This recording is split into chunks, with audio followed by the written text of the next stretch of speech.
Okay, ayan, sige, ayan. Okay, so good afternoon sa ating lahat. Magandang hapon sa lahat ng mga manonood sa ating DepEd Itulay Online Tutorial for Grade 6 Mathematics. So muli, ako po ang inyong tutor, ang inyong Math Bay, Tutor Andre. Well, actually, kasama ko din si Tutor Prince, but right now, he is on backstage. So siya po yung aking director for today. So again, good afternoon po, Tutor Prince. Thank you for guiding me here sa pagla-live stream natin for DepEd Itly online tutorial. Okay, so bago mo tayo magsimula, bati-bati muna tayo. Okay? So simulan natin kay Angelic Marie Salazar. Ayan, good afternoon po. Watching from Marilao Central Integrated School, Marilao North District. Ayan. So ito yung ating mga iba pang mga soulmates. Ito si Gwyneth Angeline Legaspina Tolentino. Good afternoon po. Watching from Aurora A. Quezon Elementary School, SDO Quezon City. Ayan, si Kevin Martin Doluntap. Good afternoon po. Watching from Sorsogon East Central School, Sorsogon City, Grade 6. SSES Advisor, Ma'am Jessica Ramiscal. Ayan. Si Eliza Jane Atrihino. Good afternoon po. Grade 6 pupil watching from Malasin Elementary School, SDO City of Ilagan, Isabela. Ayan. Region 2, Advisor, Ma'am Joanne M. Darbin. Ayan. Si Nerwin Negal. Good afternoon po. Ayan. Enrico Dalupan.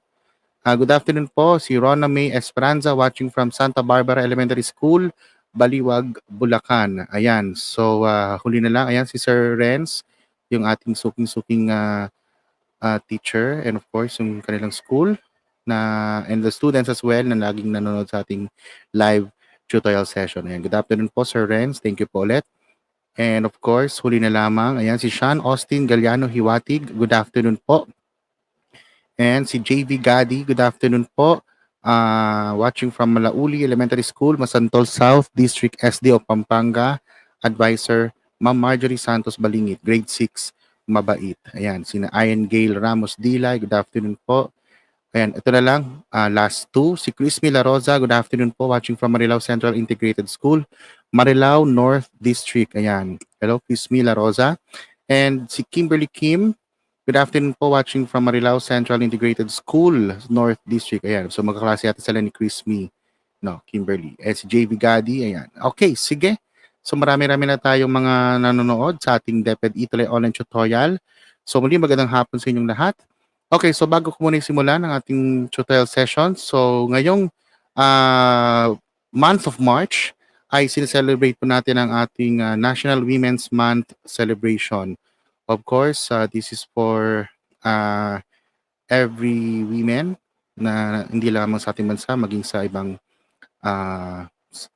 lugar sa buong mundo, no? So, ito ang agenda ng kababaihan tungo sa kaunlaran.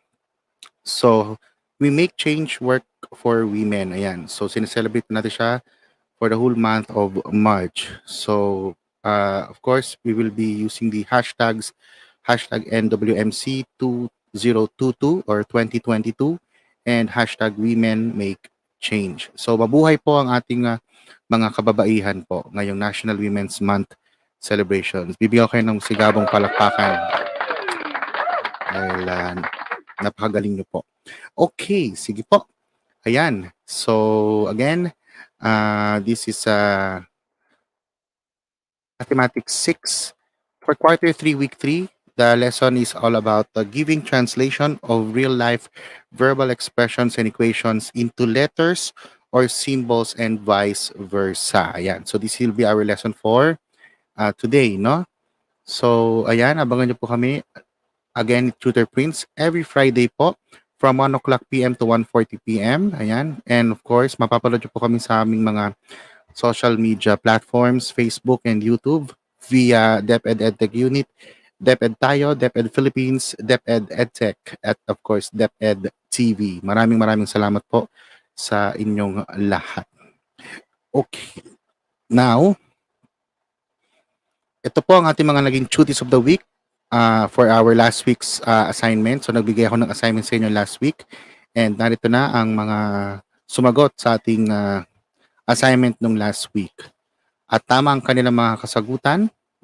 Chinika namin ni Tutor Prince. Sila ay sina, ayan, si Nerwin P. Negal Jr., Gracie N. Kionisala, Arian May B. Zacarias, Gwyneth Angeline L. Tolentino, John Vincent A. Gadi, Ian Gale R. Dilay, Henry Stephen P. Kadapan, Jeric Johan S. Ramirez, Maria Riana Mitisha T. Sempron, Enaj Erica J. Galang, Tristan Uriel M. Cruz, Lorraine Jewel M. Damitan, Fiona Irene U. Espina, Rihanna A. Abadir, Ivan Joseph C. Faelnar, si James Joseph E. Bumatay, Alessandro B. Sandoval, Carl Yuan S. Marasigan, Gerald R.V. D. Cantor, Adrian Ray D. Rivera, Alia Judiel B. Javier, Kevin Martin J. Doluntap, at si Rona May Esperanza. So muli, maraming salamat sa inyo at kayo yung aming mga naging soulmates. Okay, and special thanks din sa Division Office for lending us the module that we are going to use for today's session. Ayan, mula sa development team of the module. Ayan po, mula sa author, editors, reviewers, illustrators, layout artists, and management team. Maraming salamat po sa inyo, mga ma'am and sir. Okay, so what are the objectives of our lesson for today? Grade 6 students. So after this session, you are expected to, number 1, translate real-life verbal expressions and equations into letters or symbols and vice versa. So may challenge na tayo ng konti kasi hindi lang tayo magkakaroon ng numbers. Siningitan na natin sila ng letters, no? Ayan. Okay, so let us define first an algebraic expression. So kung natatanda ninyo nung last week or last session natin, di ba we have expression and equation. So this time, medyo level up lang natin ng konti. So we'll have the term algebraic expression. So ano nga ba ibig sabihin ng algebraic expression? So when you say about algebraic expression, it is a mathematical expression that consists of variables, numbers, and operations. Okay, so ito yung ibig sabihin ng variable. So, sa mga ngayon pa lang nakatutok o sa mga ngayon pa lang natututunan ng lesson natin na ito. So, when you say variable, it is a symbol used to represent a number in an expression or an equation. Ayan. So, a variable is a symbol for a value we don't know yet. So, it is usually a letter like X or Y. So, we usually use letters to represent the given number. So, pwedeng X, Y, Z, A, B, C, or even pwede din namang shapes, triangle, circle, heart. But usually, we will be using letters, no? Okay. So, now let's try to translate verbal phrases into algebraic expressions. So, it is important to know how to translate verbal phrases into algebraic expressions kasi may instance kasi na magkakaroon tayo ng mga word problems. So, syempre, sa mathematics, hindi naman pwedeng mawala ang word problem. So, lagi tayo magkakaroon ng word problems, no? And you should know, whenever that we have a word problem, you should know how to represent them into algebraic expressions. Okay, so let's start with the operation addition. So for addition, we will be having the following phrases. So we can have the phrases like A plus B. Ayan, so obviously, when you have the plus or the word plus, it means addition. Or you may have the phrase, the sum of A and B. Of course, the word sum is the answer to addition problem or to addition sentence rather. You have also A increased by B. Ayan. yung A dinagdagan ng B sa Tagalog. You can have also B more than A. Ayan. So take note, when you have the word more than, so yung unang expression natin o yung una nating nakalagay dyan na variable, B, so that will be the second expression, and the variable A there will be the first expression. So kumbaga yung B more than A, nagdagdag ka ng B sa A, Tagalog. Okay? So next, the total of A and B, and you have B added to A. Ayan. So take note, ang B more than A, B added to A, they are just the same. So all of these phrases, when translated into an algebraic expression, it will be written as A plus B. Ayan. So yung lahat ng mga binanggit kong phrases, ang equivalent expression niya ay A plus B. Okay, so that is for the operation addition. Now, for the subtraction, you have the phrases A minus B, of course, in the usual way. You have the minus sign. Next, you can also have the phrase the difference of A and B. Of course, we all know difference is the answer to subtraction. Then also, the next one, B subtracted from A. Okay, so wag kayo malilito doon, grade 6 students. So we have the word subtracted from, no? So B subtracted from A. So in that phrase, yung B dyan, yan yung magiging subtrahend natin. Kumbaga, yun yung ibabawas natin kay A. And of course, A there is the minuend. So, wag kayo malilito sa pagta-translate niyan. So, B subtracted from A, sa Tagalog, B o yung B ay ibabawas mo sa A, no? Next, you can have A decreased by B.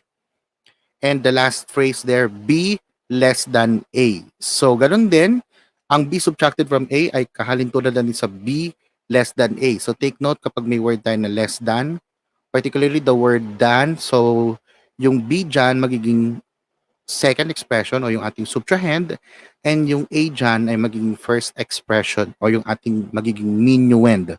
So, all of these phrases that I have said, when translated into an algebraic expression, that is equivalent to A minus B. Ayan. So that is for the operation subtraction. Okay, next. Let's have the operation multiplication. So for multiplication, you have there the following verbal phrases. You have A times B, of course. Alam naman natin yan. And of course, the product of A and B. Ayan. So yan naman ang usually na phrases or clues na to indicate multiplication, no? So if you try to translate that into an algebraic expression, so you'll be having any of these algebraic expressions. So let's have the first one. So you have there A times B.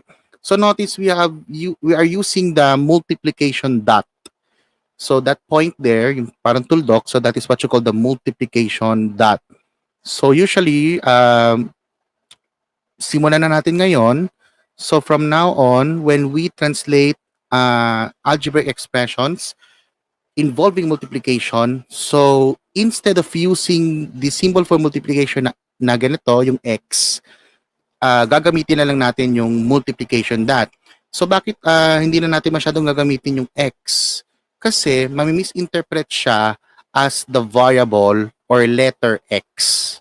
So katulad dito, pag sinulat kasi siya natin na A times B, using the multiplication sign na X, para siyang AXB, no? So, to avoid the misconception, para hindi rin kayo malito, so instead of using the X symbol for multiplication, let us just use the multiplication dot. Ayan, so as shown on the screen. Okay. And also, you may have AB, simply AB, kasi A times B is simply AB. And you have also A times the quantity B. We are using the parentheses.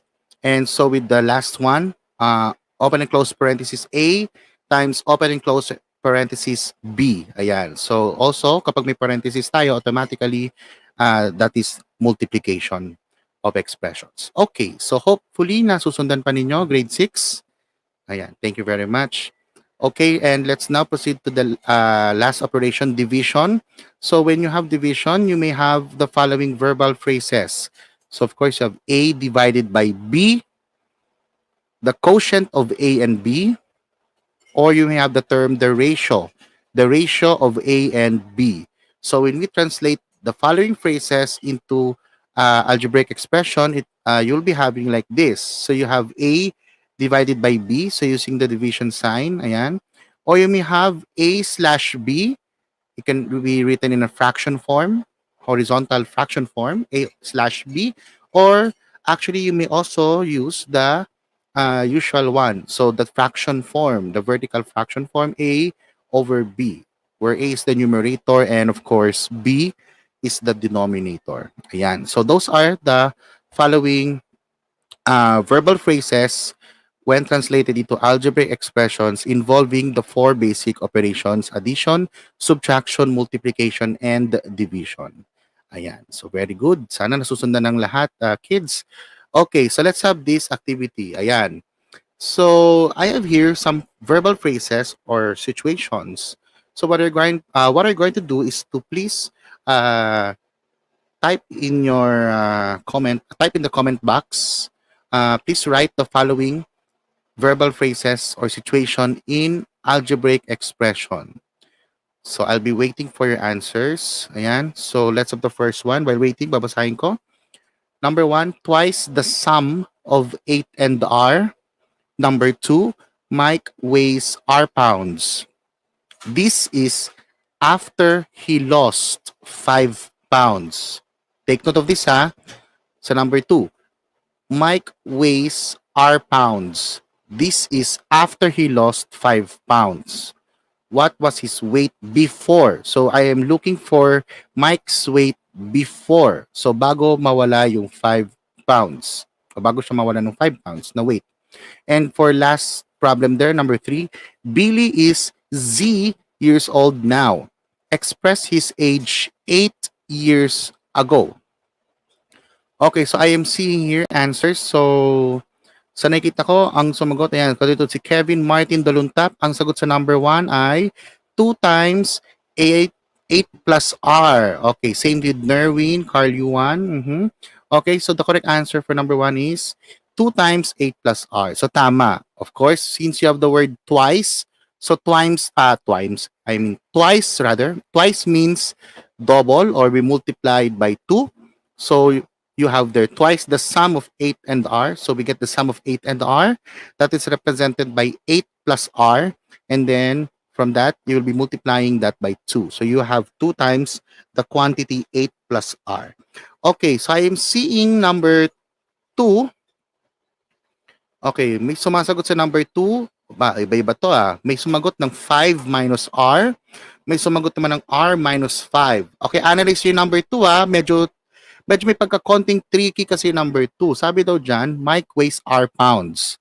Ang weight na lang ni Mike ngayon ay R pounds. Tapos, yung weight na yan ni Mike ay nangyari pagkatapos niyang mabawasan ng 5 pounds. So, ang present weight ni Mike ay R na lang. Okay? R na lang. Ngayon, ang tinatanong, ano ang kanyang weight before? What was his weight before? Okay, sige. Balikan ka natin number 2. Okay, for number 3, I am seeing your answers for number 3. So, nakita ko na una ay si Tristan pa din, Tristan Uriel Cruz, sinundan ni Cassandra Bravo at ni James Joseph, Z minus 8. So, that is correct, Z minus 8. So, tama yon. Okay, yes, I am now seeing, ayan, ang nakita ko. So, si Gwyneth Angeline, sabi niya R plus 5. So, the correct answer for number 2 is R plus 5. Kasi, I'm looking for his weight before. So, from R plus 5, naging R na lang ang weight ni Mike ngayon. Kasi nabawasan na siya ng 5 pounds. So, kumbaga, ang his weight before is R plus 5. Then, he lost 5 pounds. So that is, we subtract R plus 5 by 5. So that his present weight will become R. So obviously, 5 minus 5 is 0. So R na lang. So therefore, his weight before was R plus 5. So sana kids ay naintindihan ninyo kung paano nakuha ang correct answer. Of course, sa letter number 3, that will be Z minus 8. That is Correct. Very good, kids. Okay, so let's have this next problem. Okay, so according here, analyze basahin na maigi ang problem, read and understand the problem, and then answer the problem. Answer the questions rather. Marivic is thrice as old as Roslyn. Roslyn is M years old, and Chris is 3 years older than Roslyn. Basahin maigi ha. Again, Marivic is thrice as old as Roslyn. Roslyn is M years old, and Chris is 3 years older than Roslyn. So for questions 4 and 5, the following questions are: express Chris's age algebraically and write the expression for the sum. Take note, for the sum of Marivic's and Roslyn's ages. So for number 4, I want you to indicate Chris's age in algebraic symbols, and for number 5, I want you to indicate the sum of Marivic's and Roslyn's ages. Okay, so I'm seeing here.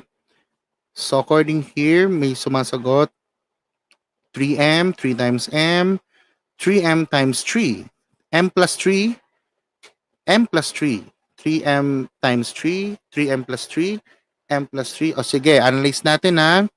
So Marivic is thrice as old as Roslyn. So ibig sabihin sa Tagalog, yung edad daw ni Marivic ay 3 times. Kasi when you say thrice, 3 beses, no? So 3 times as old nung kay Roslyn. So sa edad ni Roslyn. Eh si Roslyn ay M years old. So according to the problem, Roslyn is M years old. So therefore, agad-agad, si Roslyn ay M years old. So that is M. Since Marivic is thrice as old as Roslyn, it follows that Marivic is 3 times the age of Roslyn. So that is 3 times M, or simply 3M. So that is the age of Marivic. And another friend here, si Chris.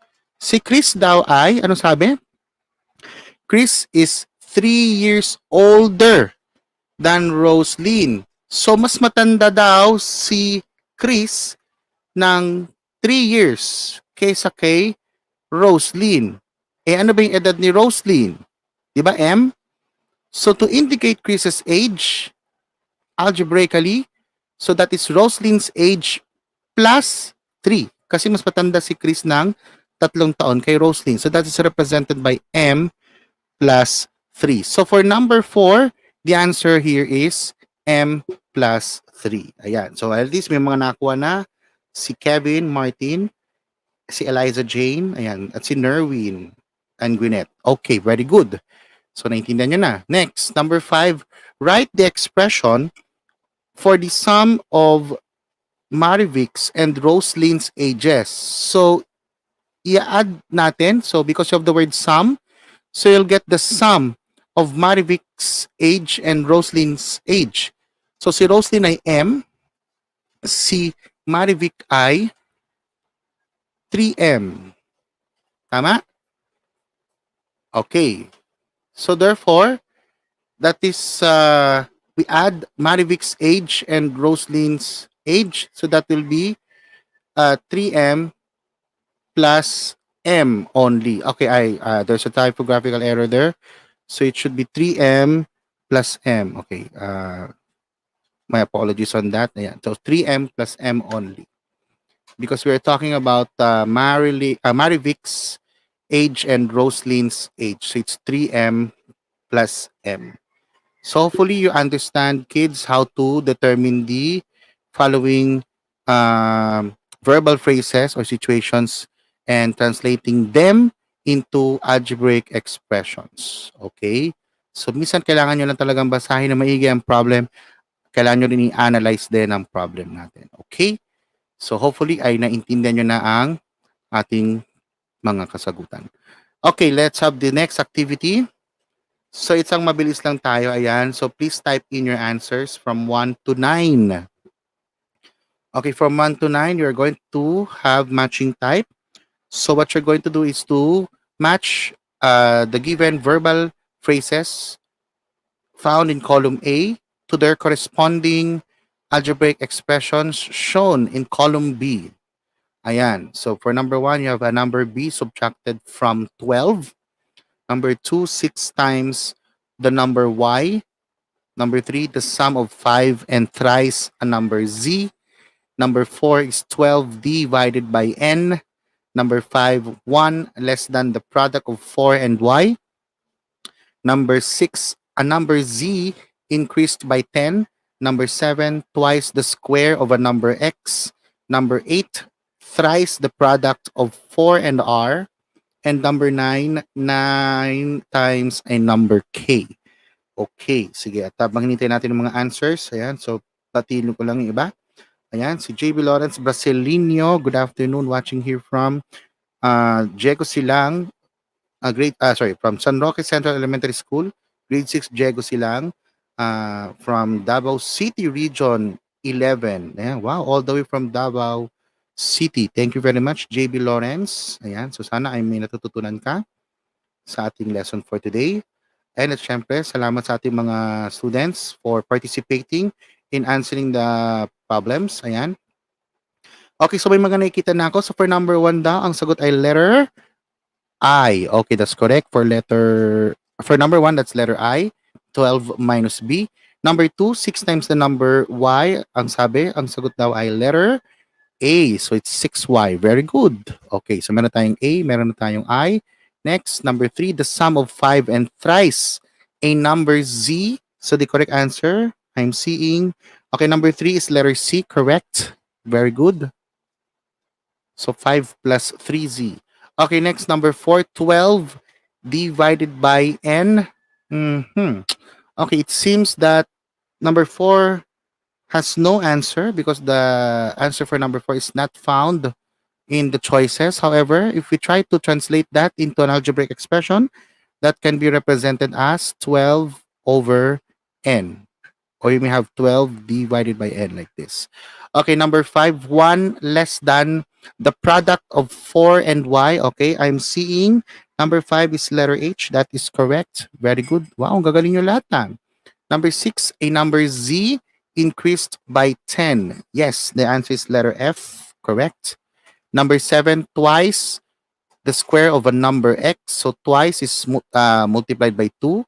And then the square of a number x. So meaning x is raised to the second power. So it's 2 times x squared or simply 2x squared. So it's letter B. And for number 8, thrice the product of 4 and r. So it means 3 times 4 times r. Or that is represented by 3 times 4r. So that's letter G. And lastly, for number 9, 9 times a number K, so it's letter E. Ayan. So therefore, here are the answers to our given questions in activity 2. So hopefully, kids, ay naintindihan ninyo kung paano mag-translate ng verbal phrases into algebraic expressions.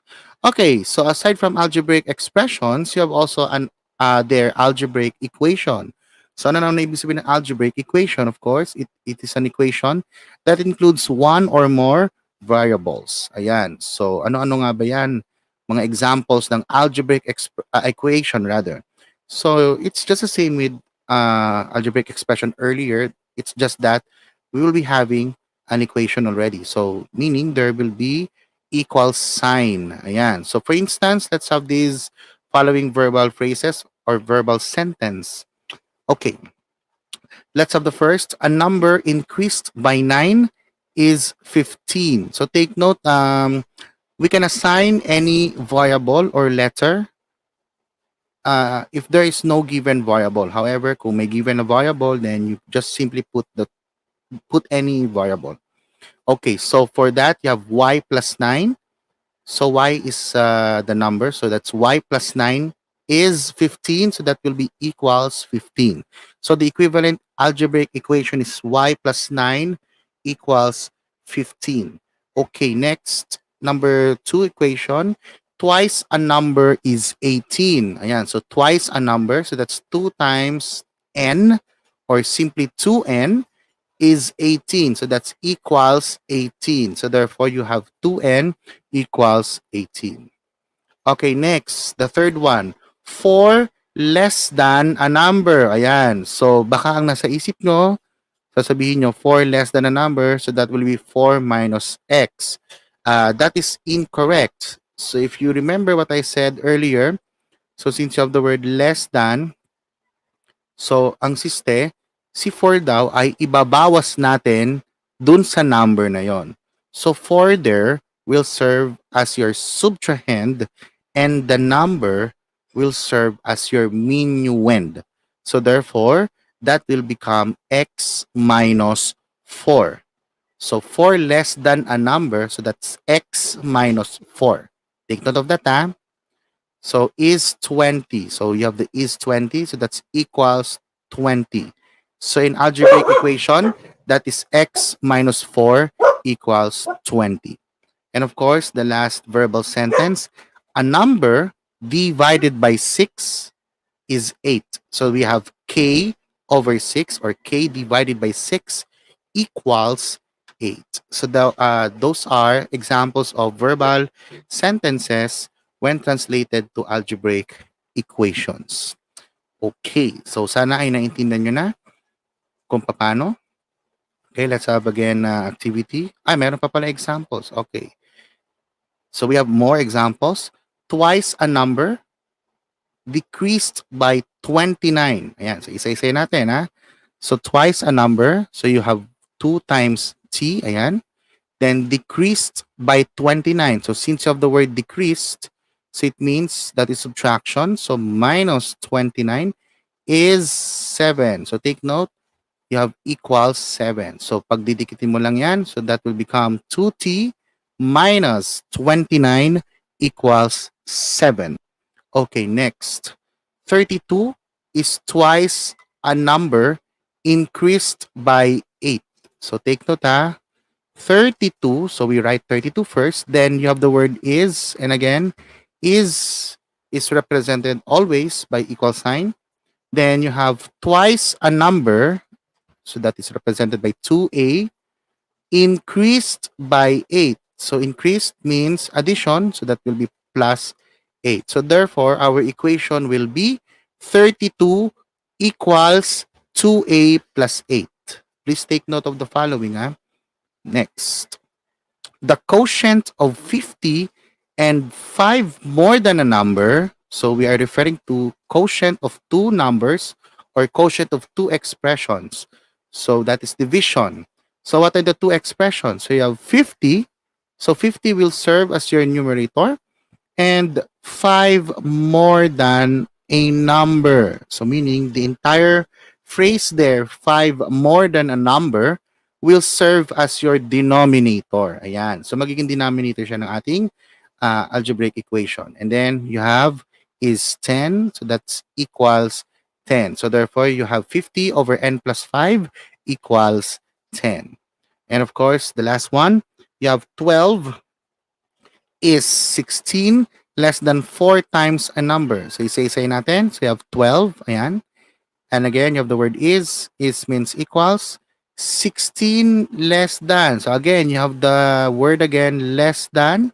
And if you have the word less than, it means 16 will be a subtrahend and 4 times a number. Ayan, 4 times a number will be your minuend. So that will be 4x minus 16. So therefore, the entire algebraic equation will be 12 equals 4x minus 16. So hopefully ay naiintindihan nyo, my dear students, yung pagta-translate ng verbal sentences into algebraic equations. Okay, sige.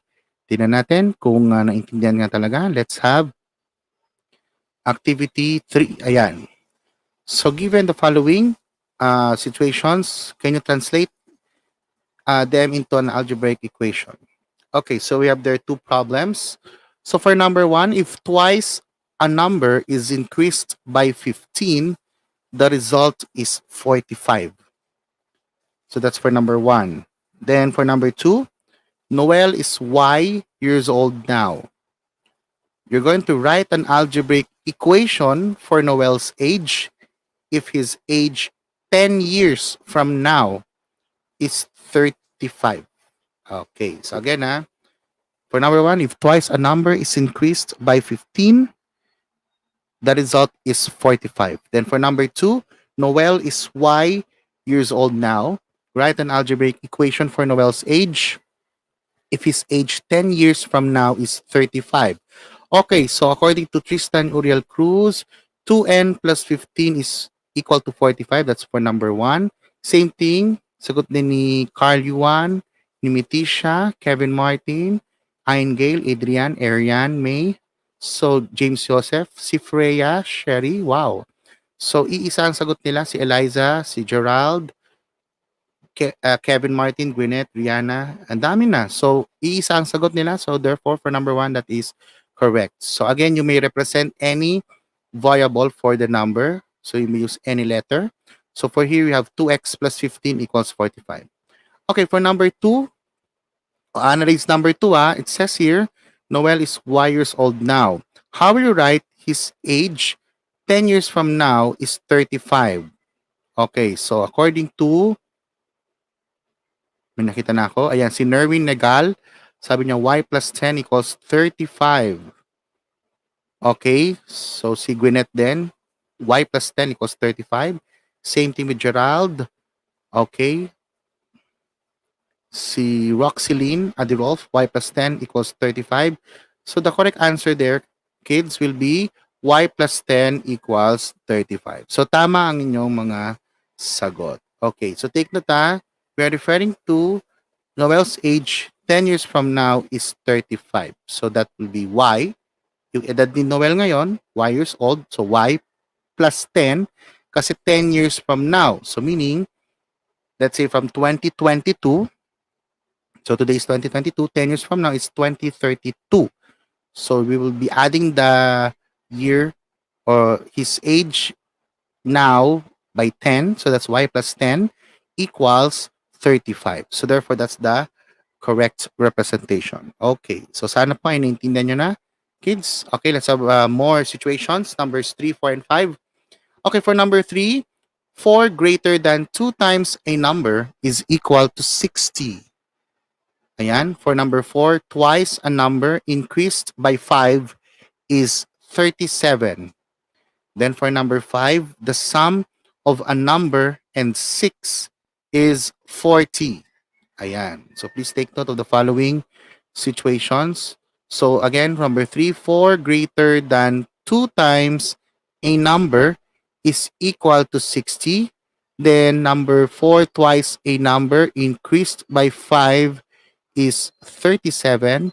Then for number 5, the sum of a number and 6 is 40.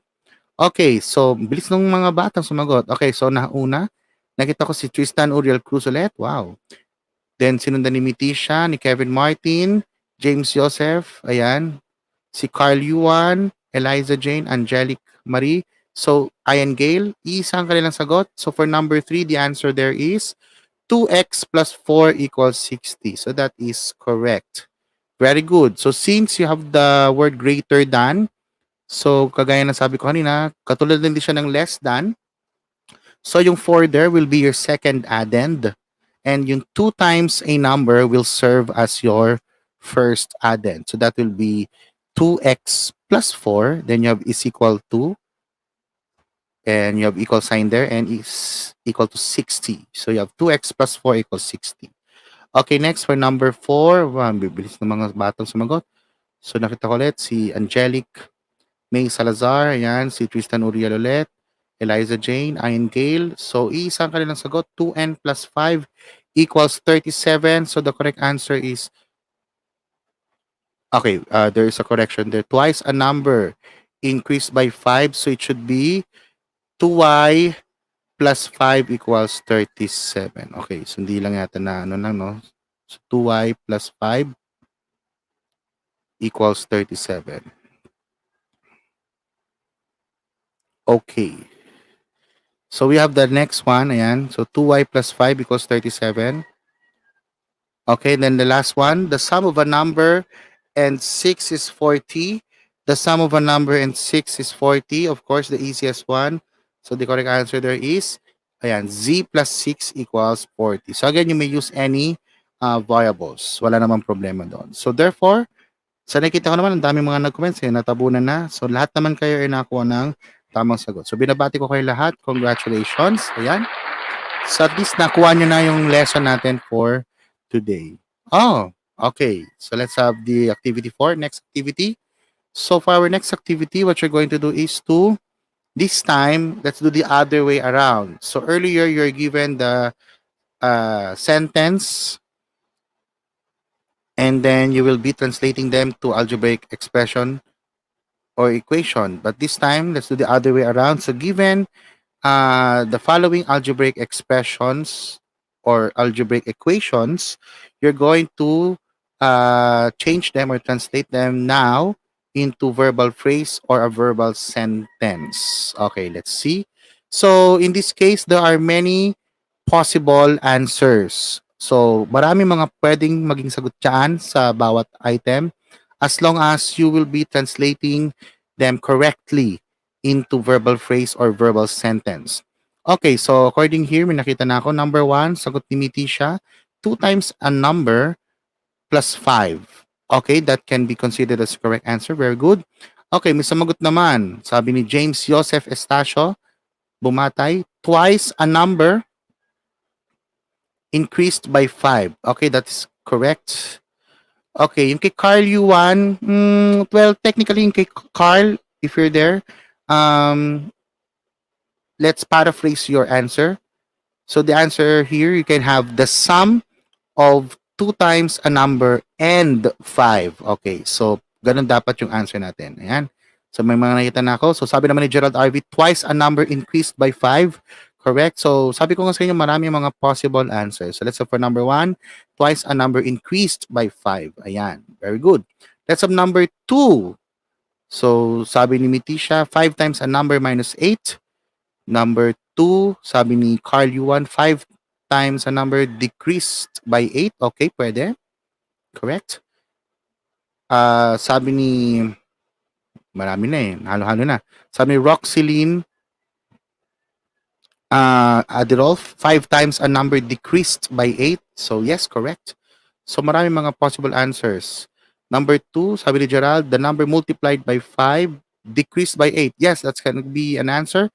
So maraming possible answers. Pwede rin naman ganito. Ayan. So number 2, 8 less than 5 times a number. Ayan. So again, there are many possible answers. Okay, next, number 3. So may samugot pa na number 3. So I'm seeing, ayan. So sabi ni Carl Yuan, 4 times the sum of y and 7. Correct. 4 times the sum of y and 7. Tama yon. Okay. For number 3, ganun din ang sagot ni Mitisha. 4 times the sum of a number and 7. Correct. Meron pa ba? May mga sumagot pa ba na iba? Okay. I-correct natin ito. Yung kay James Joseph, 4 times a number plus 7. Technically, that is incorrect. But we'll just paraphrase your answer to 4 times the sum of a number and 7. Kasi pag 4 times a number plus 7, that is represented by 4y plus 7, which is different from 4 times the quantity y plus 7. Okay? So take note of that.